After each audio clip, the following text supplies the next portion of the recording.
And before we get onto this year's team, and certainly a man who is part of this year's team, but a big part of their past, and of course I'm talking about Miguel Cabrera, what has he meant to this organization, and how much are you going to enjoy sort of getting to soak in his final year in a Tigers uniform?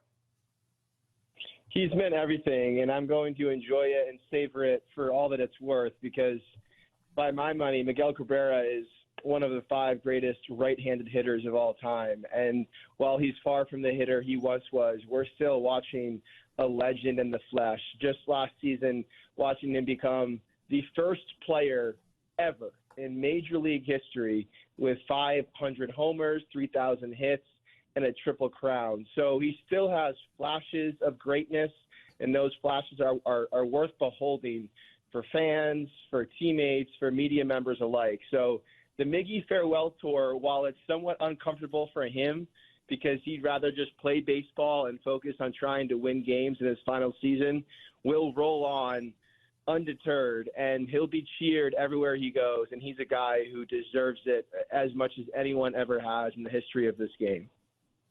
Oh, for sure. But Will, I'm feeling a little hoodwinked because last year I was a believer in the Tigers. I liked their young rotation. I thought if anybody could get the most of that rotation, it was AJ Hinch, who certainly has done a lot with pitching rotations over the past and a former catcher. So a depth of knowledge there. But should I believe in the Tigers again this year, or am I going to be let down like I was last year? You should believe in them to lose 95-plus games, certainly. If that's the belief that we're talking about. There was much more optimism around this team at this time last season than this season. They had just signed Javier Baez. You had owner Chris Ilitch saying the rebuild was 100% over. They were bringing up Riley Green and Spencer Torkelson, 2 of the top prospects in baseball. And then everything fell apart, and it fell apart almost from the very beginning. And a lot of that was due to injuries. And the one thing AJ Hinch can't control is the elbows of his pitchers. And when the Tigers lost Casey Mize just 2 games into the year, and then Tarek Skubal later in the year, and Eduardo Rodriguez, who was the big ticket free agent in the rotation, it was tending to a family matter for most of the season. That rotation, which looked like it might propel them, just fell apart, and the offense was even worse. So at best this year, you hope that Torkelson and Green take the next step. You hope in a big way that Baez can bounce back and redeem the contract he signed last season. And you hope that you find some breakout pitching performances, but it won't be from Mize or Skubal, both of whom will begin the year on the injured list. So less optimism than last year, but I guess more questions and more potential for surprises. That would be the positive spin on the Tigers right now.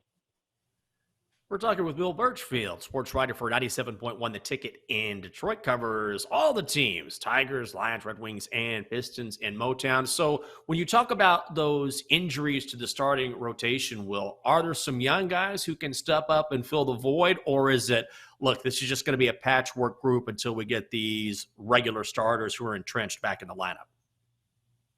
The one name to watch, and I really do believe in this guy, is Spencer Turnbull, who missed all of last season and, frankly, most of the season before that after undergoing Tommy John. Last time we saw him pitch in 2021, he was throwing a no-hitter out in Oakland and had an ERA in the low 2s over his first 10-ish starts of the season. And he was a guy they were counting on to play a big role in their future back then. Now he's healthy. He's coming to camp throwing the ball really well.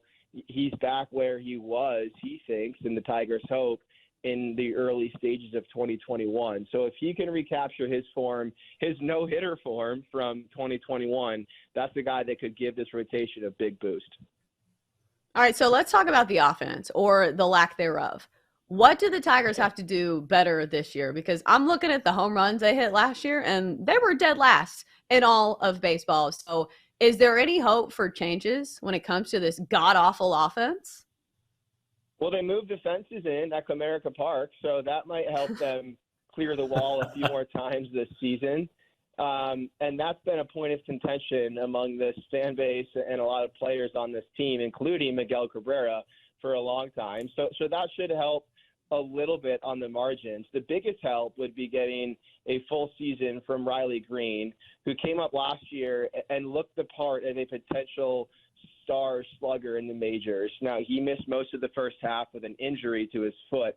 If he plays 150 games this year, he could certainly crack 20-plus homers. And the same goes for Spencer Torkelson, who was the first overall pick in 2020 and one of the top prospects in baseball entering last season, who had just, frankly, a hellish start in the majors, now bounced back again and looked better down the stretch. So between those two guys, assuming full health and steps forward, that's the most logical idea of an offensive bounce back this season for this team. Will, when you look at the guys that they brought in, Matt Veerley, Michael Lorenzen, Matthew Boyd, which one of the new faces on this roster has a chance to make the biggest impact? You know, it might be Nick Maton, who comes over in that Veerling trade from the Phillies in exchange for Gregory Soto. He's a guy who fills a need, first of all, playing third base. The Tigers have a gaping hole at third base, and it certainly constitutes the biggest position battle in spring training is who emerges as that starting third baseman. And it might just be a platoon all season long. But Maton is a good hitter. He showed himself to be a patient hitter in the big league, something the Tigers lack. He could come on in a big way. And then another name behind him to watch is Justin Henry Malloy, who's likely to start in AAA, but could make a push at that third base spot as time goes on. But more immediately, it's probably Maton, given where he plays and what he can do at the plate. What do we expect from Javi Baez this year? Because clearly he was a disappointment last season, and I think people knew that he is kind of a guy that – at his best, he's amazing, and he makes these great plays defensively speaking. He can steal bases, but he also strikes out a lot. So what is the expectation for Javi Baez this year? It's a great question, and I'm not sure anyone knows Javi Baez included. Last year was a daunting season, not just for him, but for this organization, because they fancied him as their star shortstop for 7 years. And he was one of the worst shortstops statistically in baseball last season, leads the league in errors. And as you mentioned, was swinging out of his shoes all season. In fact, the image that probably encapsulates Baez's first season with the Tigers was a meme that featured Sister Jean, the 103-year-old nun, throwing a pitch, and Javier Baez swinging and missing at a slider in the dirt. Now, I will say it was a pretty darn nasty slider by Sister Jean, who had thrown the first pitch at a Cubs game. But that summarized the frustration in Javi Baez with this team. And now the Tigers face a little bit of a catch-22 with him this season, because either he continues to perform below the standards of his contract, or he performs so well that he exercises the opt-out he has next offseason. So the Tigers do hope he bounces back in a big way. They also hope that if he does, he doesn't then go searching for a new home next winter. So a lot to watch with him this year. They just hope he can find a little more plate discipline, and that translates to better numbers offensively by the end of the year.